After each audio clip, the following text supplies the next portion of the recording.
Navigation between pages using Expo Router in React. Hello, everyone. We're going to look at how navigation can be handled in Reactive Native apps using Expo Router.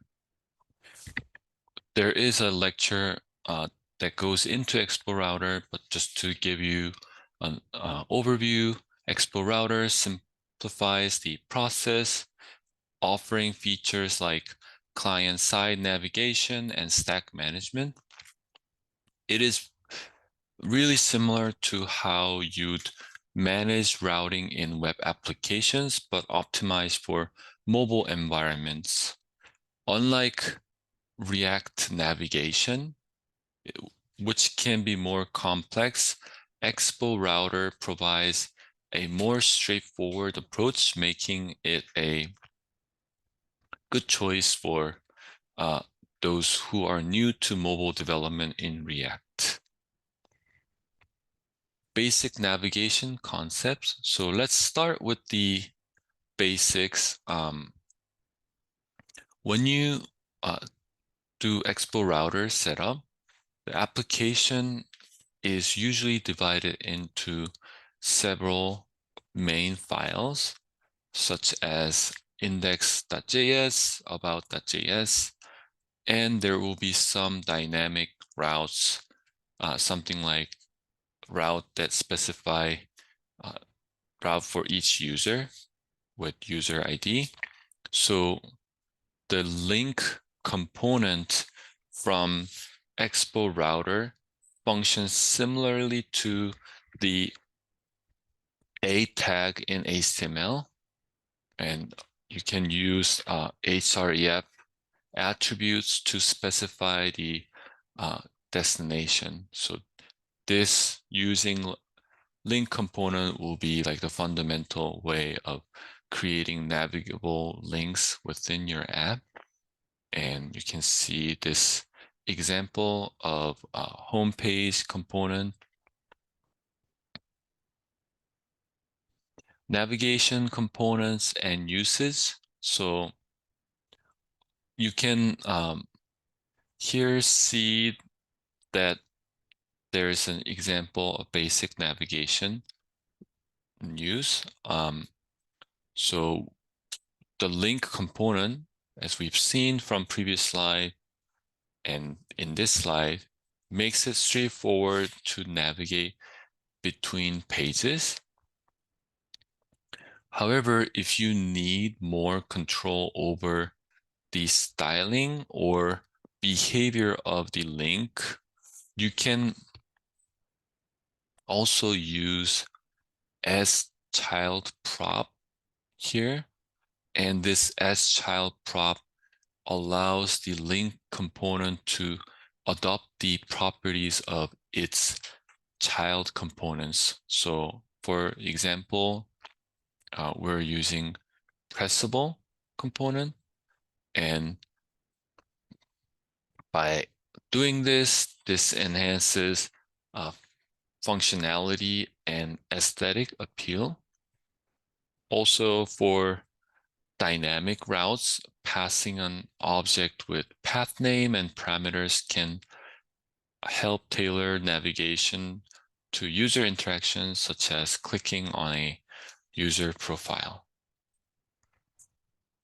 Advanced navigation techniques.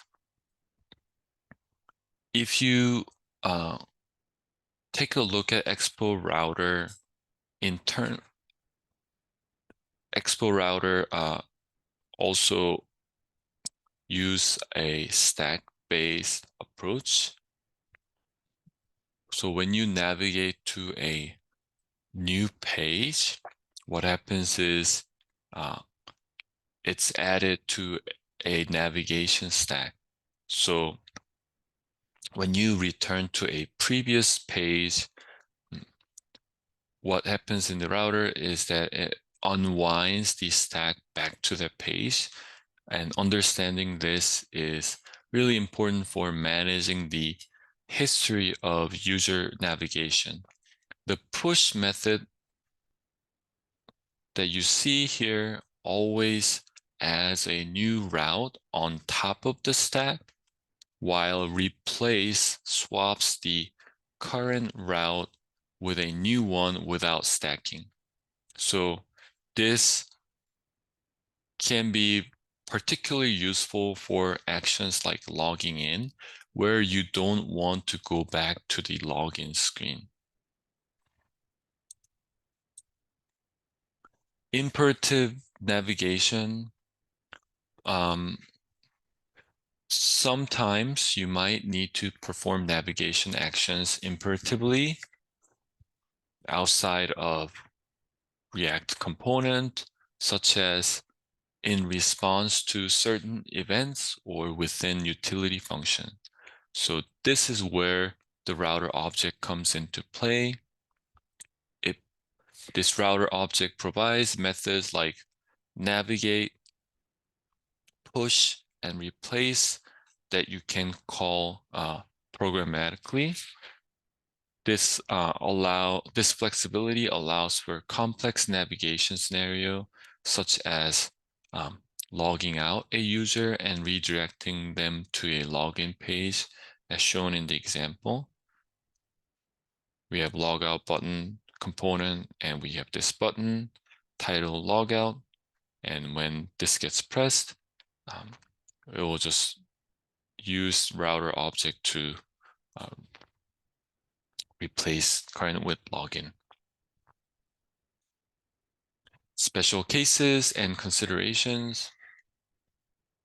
Navigating in an app isn't always straightforward. So when you're dealing with dynamic routes, for example, you may need to pass parameters dynamically. So Expo Router allows for both static and dynamic parameterization. So on the web, navigation behaves differently. The link component will prevent full page reload, maintaining the app state and speeding up the user experience. When you're testing, simulators and emulators can emulate deep link, which is important for ensuring that your navigation works as expected across all devices. Practical exercise. Here is an example of a small application implementing the navigation, different types of navigation techniques we discussed. You can see that we have this exercise page component. It has multiple link component. The first one just directs you to home. The second one uses push. Third uses replace. And fourth, we're passing parameters.